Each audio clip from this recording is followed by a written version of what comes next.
So today we are focusing on growing with our family. So as you may recall, for those of you that have been here for the first few sessions, we started our journey series talking about sort of staying connected to our communities. We talked about communal trauma and the effects of communal trauma. We talked about how that can impact our bodies and the way that we feel and just sort of our mood and how we handle ourselves. And we talked about ways that we can stay connected to our community as we walk through this together. We also talked the following week about grieving our normal. So what this is that particular week, our last meeting, we talked about how sort of the way we used to live, the way we used to expect things, the things that we used to do on a regular basis that we're no longer doing puts us in a situation that is real grieving, because that is a loss to us. Our loss of things, our loss of experiences, our loss of being able to engage in a way that we feel comfortable, and we grieve through that process. And we looked at what the stages of that look like. We talked about it being kind of like a roller coaster as we go through the process. And we talked a little bit about sort of the time frame we would expect and how it's very strange because we have sort of a long period of loss that's still ongoing, yet grieving takes time, and usually the loss has to have completed. And one of the things that was raised was this, and was raised in I think both of our previous meetings, was about how this has changed our connections to our families and how we get together with them. And so March 17th, here we are. Happy St. Patty's Day, everybody. We are talking about growing with our families. This is the obligatory me page. So here's all the stuff that I do for those of you who haven't seen it yet. My therapy work is here. I do nonprofit therapy work, group support, and community intervention. I'm also an attorney who's been involved in these kinds of things from that angle, and I currently teach undergrad and graduate program at Concordia University, Ann Arbor in Wisconsin. And some of you will recognize me because I am married to Jody, who of course works at the center, and he's very, very tolerant and patient man. And he's stuck with me he's stuck with me. So some of you have seen me around the community and around the center with him and our kiddos. So if I look familiar, I might be. So this is what our topic is today: COVID-19 and distance from family. So communication is really something that underpins the way we are as a human species. It involves every aspect of our lives. There's nothing that we sort of do where we are an island forever, right? Whether it's work, or whether it's homemaking, whether it's trying to plan, right? These are things that we're doing with other people. It's very interactive. Our communication and our lifestyles generally evolve, and they grow and they change based on our communication.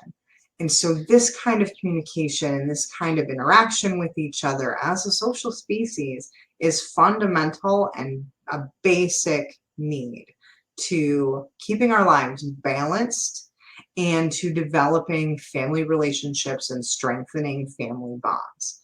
Now, this is a challenge because we are in the middle of an unprecedented pandemic in our lifetimes, and it's very difficult to stay connected in situations where we have at-risk loved ones, where we have loved ones that are particularly concerned, where we have loved ones that are working in, for example, the medical field, and so are choosing to be a little bit more careful about their interactions. And particularly right now, because we are going through a transitional period where some of the population is now vaccinated and some of the population is not.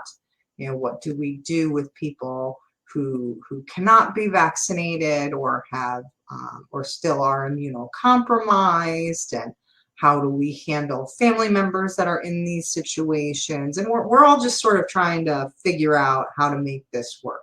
And there are no right answers for any of these, right? So every person's choice, every family's choice about how they want to interact is legitimate and should be considered, right? And I've seen people go, oh, well, they're just being crazy, or, oh, they're ridiculous, or for all kinds of things. I'm on both sides of the fence, right? Oh, so-and-so was out walking the dog without a mask on. Oh, no, Fred can't get vaccinated and is hiding in his house. Like, okay, that's fine.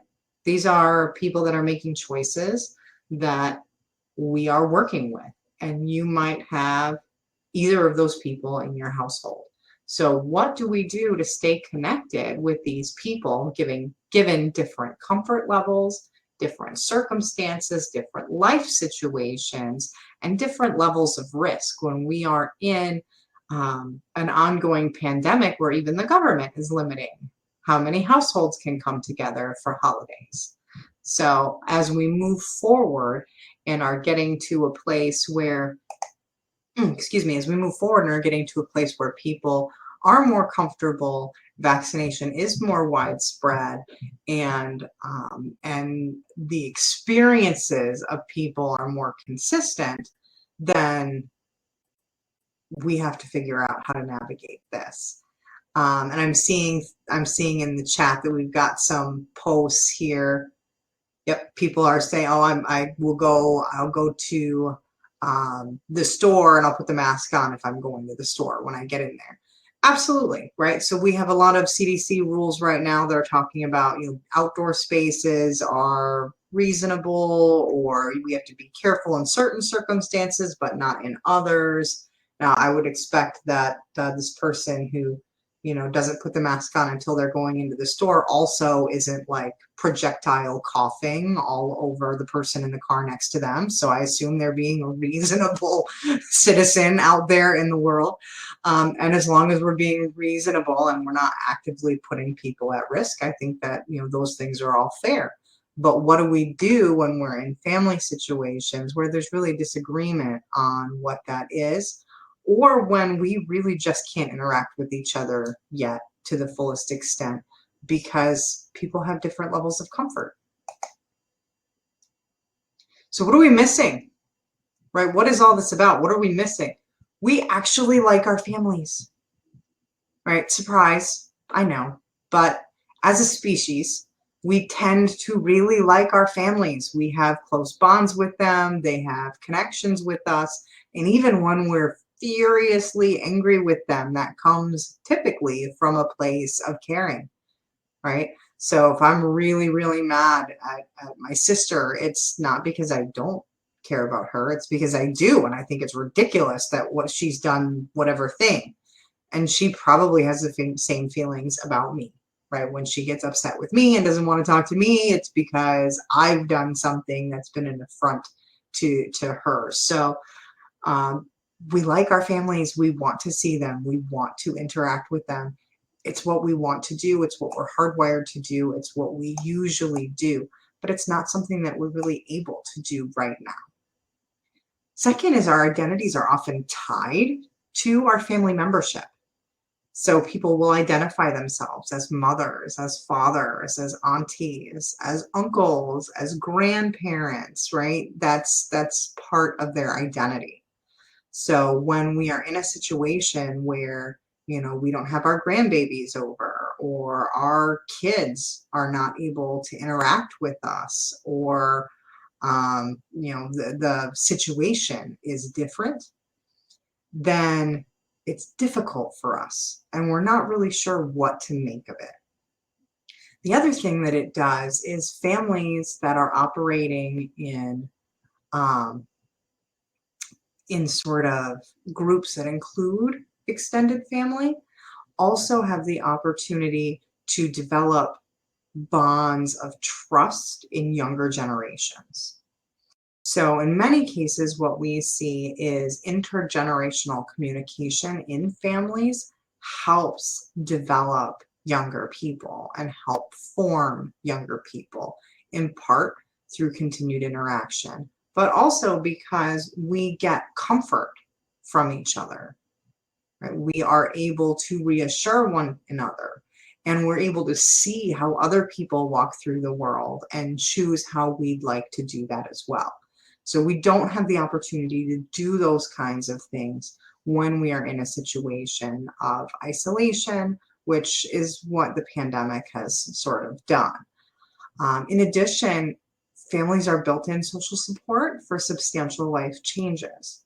So when we have job changes that are going on in our lives, or when we have other sort of major developments, we often go first to our families for support. And when we're in a situation where our families are more difficult to interact with, we don't tend to have that same level of support that we come to know. In addition, we lose that shared cultural experience. Those things are, holidays we lose. I have a good friend, I think I mentioned before, his daughter, her bat mitzvah has been delayed an entire year. And this is a huge, cultural milestone in the Jewish community. And she's distraught, right? And it's nothing that they can't do anything about it. They haven't been able to gather. They haven't been able to get together. They're doing the best that they can, but the family has not been able to join together to celebrate this with her. The other thing I want to point out is social isolation is a real concern. If we have not practiced actively going out there and communicating and being engaged with our families, it is very difficult to reconnect in the same way because we've all gotten used to things being different. And I want to reinforce, we absolutely have to make that effort, even if we feel like we'd probably be okay with things the way that they are. One, social isolation, particularly from family, can significantly increase risk of premature death from all other causes, right? People that are more socially isolated are more likely to succumb to other causes of death, whether that be injury, whether that be illness, whether that be, age, whatever it is. People who are isolated have shorter lifespans when you look at these different groups. So we want to maintain connection. We want to maintain purpose, identity, and we want our families to be engaged with us. Isolation has also been linked to decreased reports about quality of life, right? Meaning, I don't think my life is as exciting or as fun as it should be. It's sort of less enjoyable, and I feel like it would be better if I had these family connections. In addition, lack of purpose is something that people tend to report when isolated, particularly from family members. What am I doing here? What am I for? What am I supposed to do with my time? Those kinds of concerns. Next, there also is an increased risk of mental health difficulties generally. So these are things like depression, feelings of sadness, anxiety, right? Worry, particularly worry about the people that you're not able to be in contact with. Medical worries resulting from stress. So when we're super stressed and we don't have an outlet for that stress, we see somatic complaints is what we call them. They're physical manifestations of our internal stress. So if you've ever just had a really rough day and then just felt terrible after it, that's your body's response to that really stressful situation. It often has to do with muscle tension and soreness, and our stomachs get all upset because all the muscles around them have been tensed during this stress period. And this is something we see an increased rate when we see people that are in sort of more isolated areas. In addition, social isolation, again, including family-based isolation, has been associated with an increased risk in a variety of dementias. Now, this is because our families, first and foremost, are highly interactive, right? They know us very well. We have to use our brains. We have to use all of our faculties to deal with them. We problem solve together. Problem solving together is a huge piece of what families talk about and how families work. They address things like childcare, and they talk about all kinds of things together. Even arguing with your family members uses valuable brain cells that you are strengthening. So the next time you think, oh man, I probably shouldn't have gotten into that altercation with my loved one, probably not, but you did keep your brain cells alive. So good on you, at least in that regard. In addition, interactions with family members also give family members the ability to relate to you and to see you. Family members are typically the first people that notice signs of cognitive decline. And they're usually the ones that say, hey, you want to go see someone about that and make sure you're okay. And that means you actually get in and you can speak with someone and you can get engaged in some sort of treatment program if cognitive decline is a concern, even if it's based in some dementia. And that can allow functionality much, much, much later into life than otherwise. And if no one is there that can see that and give you that tip and say, hey, you might want to go talk to someone about this, then that social isolation is taking away your ability to interact with the world and to think clearly, because you didn't have the opportunity that someone else did to go get support for that need. So what do?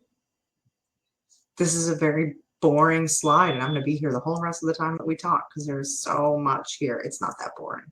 So the first thing we want to talk about was brought up the last time we were here. We want to do regular phone calls, right? We want to get in touch. We want to talk to each other, even if they're boring phone calls, right? So my kids will periodically call my mom and just be like, hi, hey, what's up? Next time we can get together when we're allowed to. Can you buy me cheese dip? Yes, yes, you can. Great, I'm done now. And then they get off the phone. Typical interaction. Oh, I went to school and I had a math test and I think I did good. Thanks, bye. Like you called them for that? Yup, they needed to know. Okay, cool.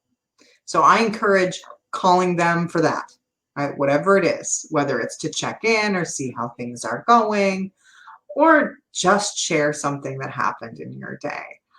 Go right ahead, make the phone call, even if it seems ridiculous to you. Just stay in touch.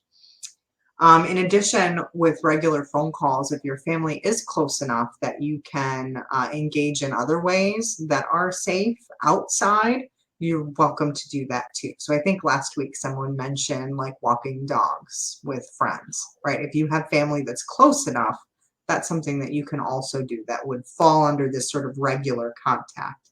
I put phone calls here because I'm envisioning some of these situations where family members are a bit more remote and we haven't really had a chance to see them in over a year now.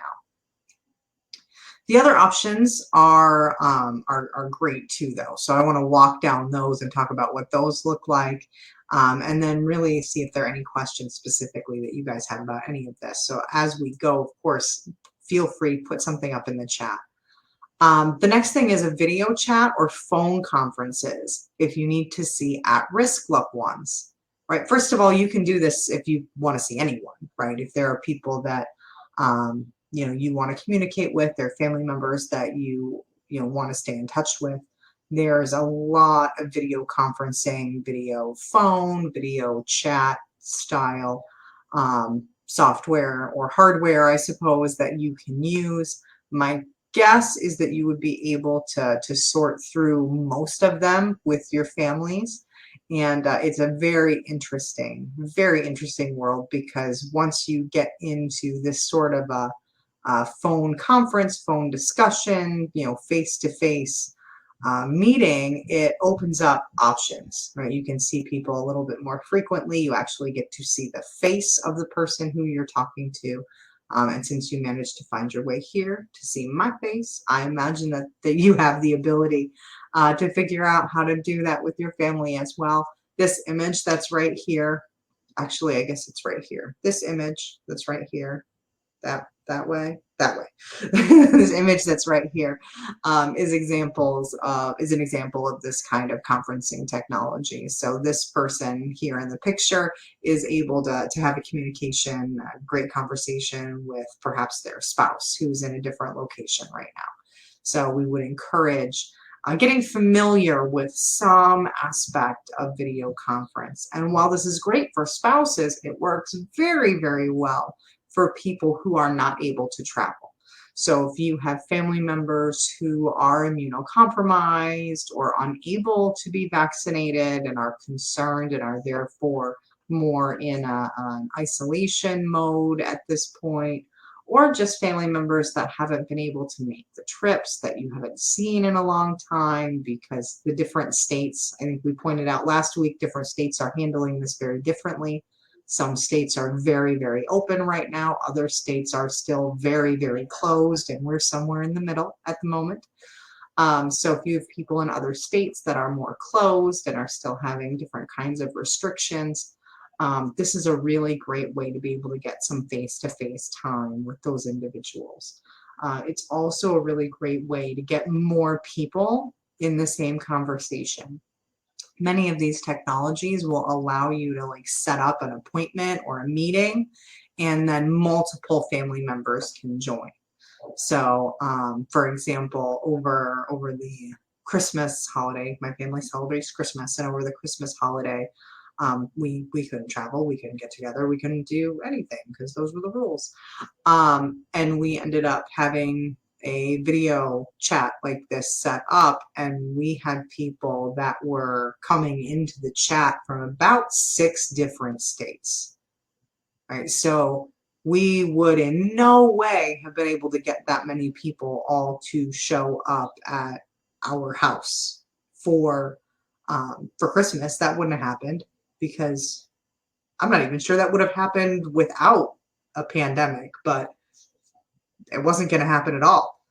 But what we had the pleasure of then doing is getting a chance to talk to a variety of people, and it actually gave us the opportunity to speak, albeit for a shorter period of time, but with more people.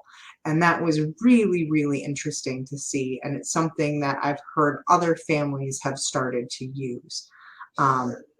I have one person that I've been working with who does have family sort of in this tri-state area, and communication has been challenging. And what they've done is they've got now a time that's just set up, and for like an hour each week, everybody has like a link, and it's the same link all the time, and each week they just all come in and they get a chance to check in with whatever family members show up that week to the meeting, and they say hello, hi there, and the kids wave, and they have a really good time trying to maintain that connection in the best way that they can right now. The other thing that you can do is change up how you interact with your family. You can plan remote game nights, right? Some of these you're going to end up seeing. I'll call back to them when we talk about friends, because they're not exclusive to families. You can do remote game nights, right, where you get on the computer and play computer Scrabble, or computer like words with friends, or there's some puzzle games that you can play. Kids are getting really good at this. The kids will get together and figure out how to like conference games in, and they'll get like audio running, and so they're playing like Roblox, and the family is able to communicate. And it's pretty neat. It's pretty neat to see them sort of problem solving through this. And the number of things that have been suggested to me by people that aren't even out of middle school yet as a way to stay in touch. We really do have a generation of communication inclined young people coming up, and they definitely want to help us out right now. So if you have a communication inclined young person in your life, you let them help you out and show you how to do some of these things that we might be a little bit new with. But a remote game night is super fun. You can plan every once in a while. You can do like just a one night kind of a thing where you can get together and have some fun with your family members. I super encourage the virtual book club. If you are in a family that is a reading family, it's a lot of fun. It's much like a standard book club, but it's your own family, right? So the whole club is in your family, your extended family, or like those people that aren't really related to you, but your kids call them aunt and uncle anyway. And those people, they can be in the book club too. So you get together, you pick the book, and you read the book. And then there are places that you can go online where you can have virtual discussions. You can make like a discussion post about it. You could have this conversation over social media if you've got that set up. You can do conversations over the telephone. You can do them via these video conferences, but there are all kinds of ways that you can talk about the book or any other aspect that comes up related to it. And it gives you the sense that you're doing something together with your family, even when you're not actually seeing them right now, because you're all doing the same thing, right? You're all working through this book. Video dinner parties are awesome. I don't know if you've ever had one, but you find some sort of thing that takes video and you sit it at one side of your dinner table and you get your food and whoever else is on the other side gets their food and you sit down and have a dinner party. We've seen families do this for holidays, particularly holidays that are gathering style holidays, birthdays, things like that. Where you can have multiple people join and sit down with whatever it is that they're doing and sing happy birthdays and things like that. In addition, it reminds us all that we still do get to party, even though we are not all able to travel to the party. And this does give us the opportunity to include people who might not be able to travel or who might be high risk and still uncomfortable with moving around, even once restrictions are allowing us all to be gathering for these kinds of events. Because we're going to have transition time, absolutely. Absolutely. So what this does is people that are comfortable, people that are protected, people that are safe can come to your home and sit down and enjoy the gathering.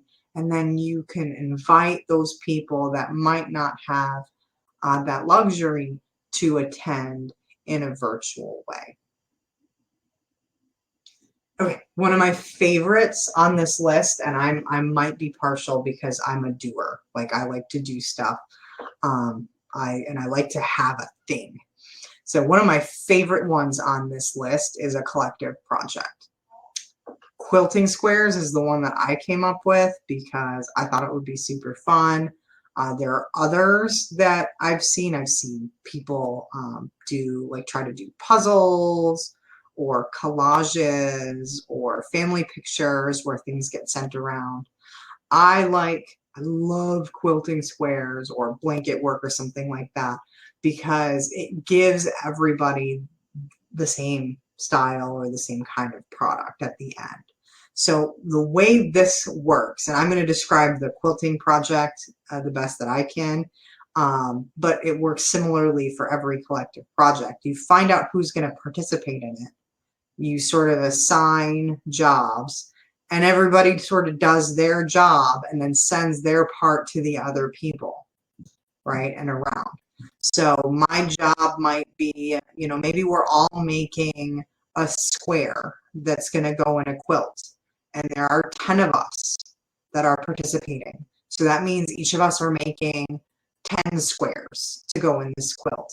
And then maybe someone is making extra squares because quilts are more than 10 squares unless you make really big squares. Maybe someone's going to sew pieces together. Maybe someone else is going to do hemming and lining. Maybe, that you got 10 people, right? Who knows? But at the end of this, you each end up with a quilt. Right? So this is the idea of a collective project. Now, quilting is a huge collective project, and I'm Italian, so I probably have the family to pull that off. If your family isn't quite big enough to just whoop out 10 quilts, pick something smaller, right? Do photo collages, right? Everybody can find 10 pictures that they think really represent their family, or are pictures of the family doing various things.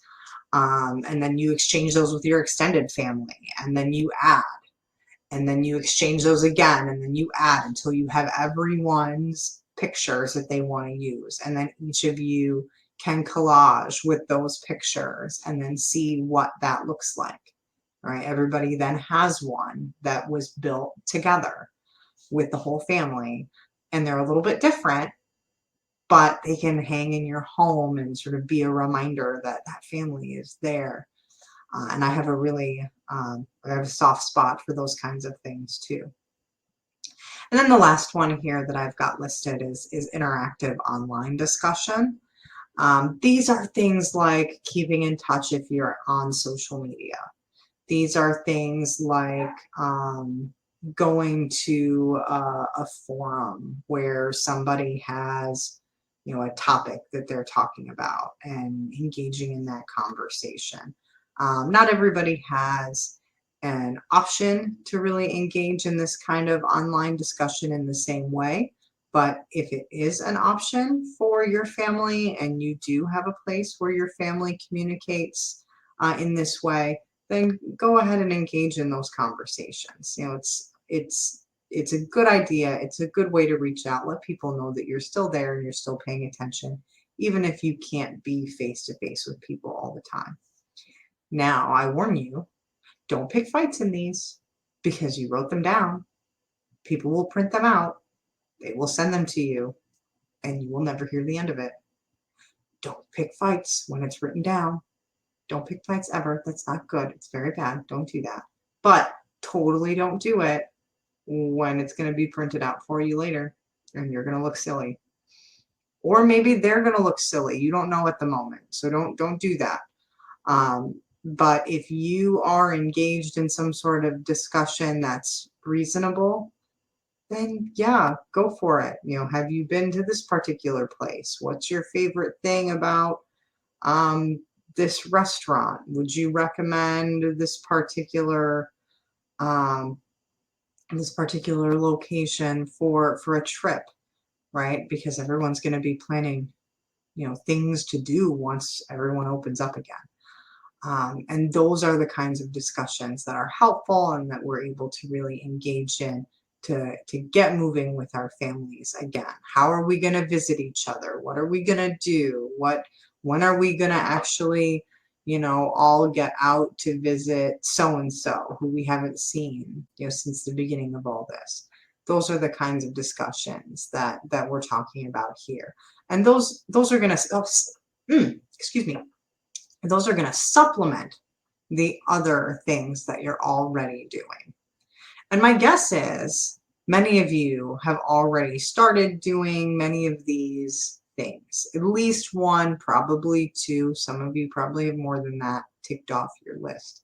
But when we're talking about trying to stay engaged with our family, there are so many different ways that we didn't have enough time to go through every single one. But there are so many more here too. So again, gathering in outdoor areas with family members that live close enough to you. All right. Doing bacon drops. Not bacon like bacon is delicious. Everyone should love bacon. But bake and drop, as in you bake a quiche or a pie or muffins and just put them on your family's doorstep. There's some families that have been doing this like on a regular basis. So, every third Wednesday is the bacon drop day, and you're going to come home, or at some point in the night, someone is going to bring some kind of food and put it on your porch, and you're going to do the same thing for someone else. It's kind of like a baked goods secret Santa. There are activities online that you can do with family members in terms of like tours, right? So there are in particular museums right now that are still doing virtual touring, and you can do those kinds of things with your family member where you both go on the same virtual tour to see something new. But there are so many other things that I could talk about that, I don't want to eat up right now. And we'll talk about some more of them when we get to friendships in 2 weeks, because those are other people that we're really going to have to work to make sure we're maintaining those relationships. The benefit to family is that, they're always going to be your family. You might not have talked to them in a while, or you might be a little flustered with one another, but they're still family. And most of the time that counts for something.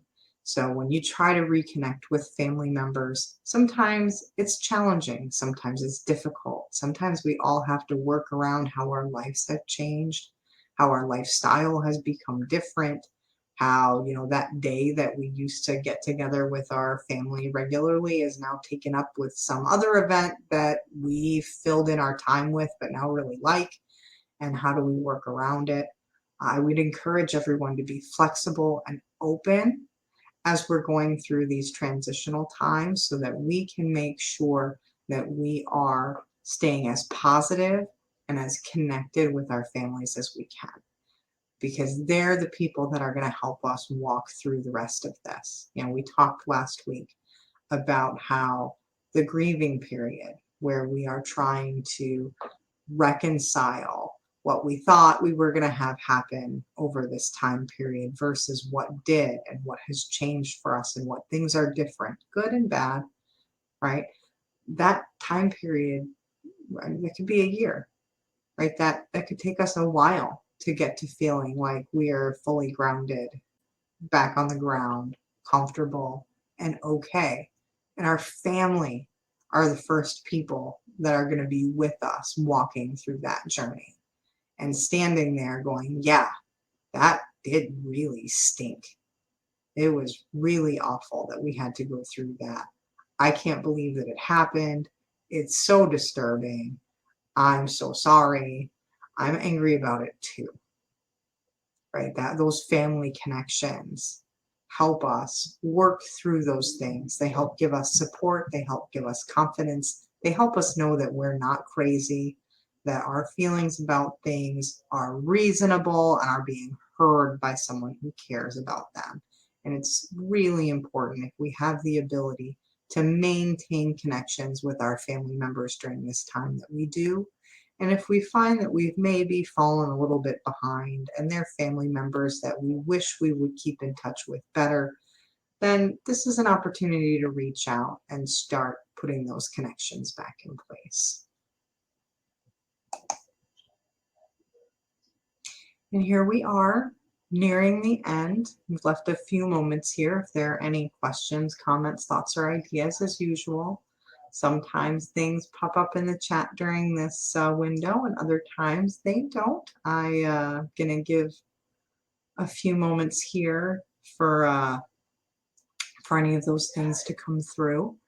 And of course, if there's anything that you'd like to ask about that might not pertain to this week, feel free to go right ahead and stick that in there, and I'll see if I can address it. Ooh, we have something in the comments coming up right now talking about this person's family has a private a chat group, and that it's been a lot of fun. So yeah, that's something that I think falls in line with sort of some of the online discourse or even phone conversation.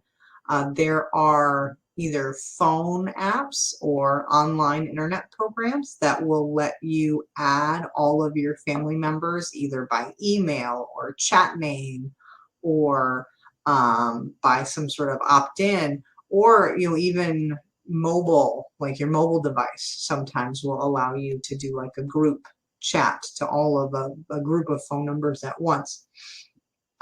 That's a really great way to stay in touch with people as well, because it gives you the chance to, just comment out there and stay in touch with a bunch of people. And whoever is really looking to interact has the opportunity to do it there. You can get a lot of information out in a short period of time, and sometimes it's really funny to watch some of the exchanges that happens in these kinds of groups. They tend to keep spirits up.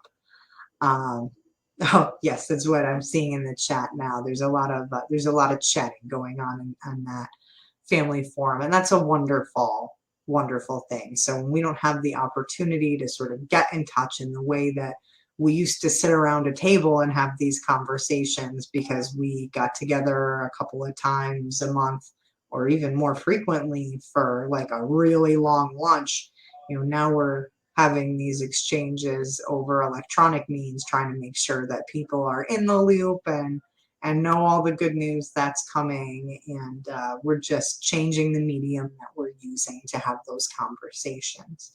And I hope that some of these things will continue for your families and for mine, even after we're able to reconnect. Because some of the things that we've learned in the last year aren't all bad, right? Some of the things that we've learned give us ways to care for ourselves and for our communities and for our families that we really hadn't thought of incorporating into our daily life before. And so those things that are good, I encourage you, hang on to them, keep practicing them, even while we're folding back in some of the things that feel a little bit more normal to us. Thank you again for coming. I always love being here, and I really appreciate the time that you give me and being able to share this information with you. Our next meeting for Journeys series number 4 is March 24th. It is at the same time, and we will be talking about caring for our bodies and what our bodies need after having gone through this experience. Hoping to give us a little bit of a pep talk for some of us who might not be feeling exactly ourselves these days and are working towards feeling better. So please feel free, join us on the 24th, 3 to 4 o'clock for caring for our bodies, and take care in the meantime.